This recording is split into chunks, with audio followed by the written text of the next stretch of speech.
Ouf de soulagement des marchés après la conclusion d'un accord in extremis entre Barack Obama et le Congrès pour relever le plafond de la dette américaine. Sans lui, les États-Unis risquaient un défaut de paiement aux conséquences potentiellement catastrophiques pour l'économie mondiale.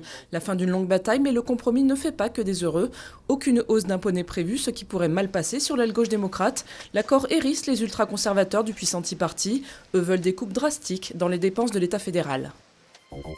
Les recherches du ou des meurtriers des 2 touristes françaises dans la province de Salta en Argentine n'ont pour l'instant rien donné. Pour le juge argentin chargé de l'affaire, le coupable pourrait se trouver parmi la population de cette région au relief accidenté ou parmi les employés du site de randonnée.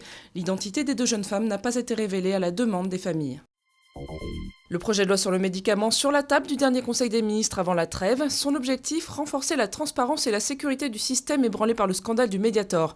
Ne seront mis sur le marché que des médicaments apportant quelque chose par rapport à l'offre existante, dixit Xavier Bertrand, le ministre de la Santé.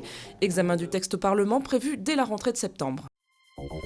Une bonne et une mauvaise nouvelle pour saluer l'entrée dans le mois d'août. Le taux du livret A est relevé à 2,25%, ce qui devrait conforter son statut de placement d'épargne favori des Français. Sûrement moins populaire, le prix des amendes de stationnement qui passe de 11 à 17 €. Le montant des contraventions n'avait pas bougé depuis 1986. Pour les musulmans de France, le 1er août sonne surtout l'entrée dans le mois de jeûne du Ramadan. Pendant cette période, ils doivent s'abstenir de manger, boire, fumer et d'avoir des relations sexuelles du lever au coucher du soleil. Selon un sondage IFOP pour la Croix, environ 71% des musulmans de France observent le jeûne tous les jours de ce mois sacré de l'islam. Une proportion stable par rapport à 2001, mais en très forte hausse depuis 1989.